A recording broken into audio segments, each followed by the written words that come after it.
नमस्कार, मैं हूं आंचल और आप देख रहे हैं द जनता शो। हरियाणा विधानसभा चुनाव से पहले कांग्रेस बड़े बड़े वादे कर रही है, सत्ता में आने के लिए एड़ी चोटी का जोर लगा रही है। ठीक उसी प्रकार से जिस प्रकार से हिमाचल और कर्नाटक में किया गया था। लोकसभा चुनाव से पहले भी राहुल गांधी गारंटी देते हुए घूम रहे थे, खटाखट की बात कर रहे थे कि इधर आप हमें वोट दीजिए, हमारी सरकार बनती है, उधर आपके अकाउंट में खटाखट पैसे आएंगे। हालांकि जनता ने उस खटाखट को लेने से इनकार कर दिया, क्योंकि उसे सच्चाई पता थी, क्योंकि ये सच्चाई वह हिमाचल में देखने को मिल रही है। इस वक्त अगर आप हेडलाइंस पर नजर डालेंगे तो हिमाचल के आर्थिक संकट की कहानी बयां हो रही है।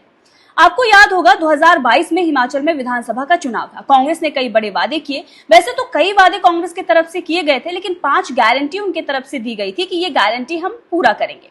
उनकी तरफ से घोषणा पत्र भी जारी किया गया था। तस्वीर आप देख सकते हैं, राजीव शुक्ला खड़े हुए हैं, भूपेश बघेल खड़े हुए हैं और साथ में खड़ी हुई है प्रतिभा सिंह।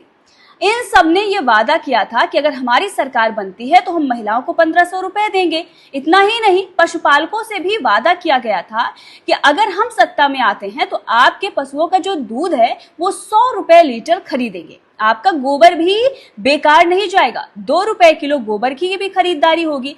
इतना ही नहीं, 300 यूनिट फ्री बिजली भी दी जाएगी। ये भी वादा इनके तरफ से किया गया था। और बेरोजगारी को लेकर तो इनके बड़े बड़े वादे थे ही। इतना ही नहीं, युवाओं को भी भ्रमित किया गया कि अगर हमारी सरकार आती है तो 5 लाख रोजगार देंगे। अब उस रोजगार का तो पता नहीं, लेकिन अभी जिनको रोजगार मिला हुआ है, यानी कि जिन्हें पहले से नौकरी मिली हुई थी, उन्हें सैलरी नहीं दे पा रही है सरकार, उनके खाते में पैसे नहीं भेज पा रही है, ना ही पेंशनधारियों को पेंशन मिल पा रही है। देखिए खबर, हिमाचल के इतिहास में पहली बार 2 लाख कर्मचारियों और 1.5 लाख पेंशनधारियों के खाते में 1 तारीख को ना सैलरी आई और ना ही पेंशन मिल पाई। अब इससे तो ये साफ होता है कि चुनाव से पहले ये खटाखट की बात करते हैं, अकाउंट में डायरेक्ट पैसे भेजने की बात करते हैं, वो भी बिना कुछ काम किए, कि अगर आप कुछ नहीं कर रहे हैं तब भी हम आपको पैसे देंगे। लेकिन जो लोग काम कर रहे हैं उन्हें सैलरी देने का भी पैसा इनके पास नहीं बचता है जब ये सत्ता में आते हैं।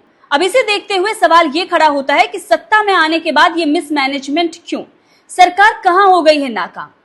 जिन्हें पेंशन नहीं मिल पाया, जिन्हें सैलरी नहीं मिल पाई, उनके घर का खर्चा कैसे चल रहा है? क्योंकि सैलरी पर ही डिपेंड करता है कि साग सब्जी के लिए पैसे कहां से आएंगे, फीस कैसे जाएगी, घर में दवाइयां कैसे आएंगे। बड़े बुजुर्ग से लेकर घर के बच्चों तक का सब कुछ एक इंसान के सैलरी पर ही डिपेंड होता है। क्योंकि ये जो सैलरीड हैं, जो पेंशनधारी हैं, इनके पेंशन और सैलरी से ही इनके पूरे घर का खर्च चलता है।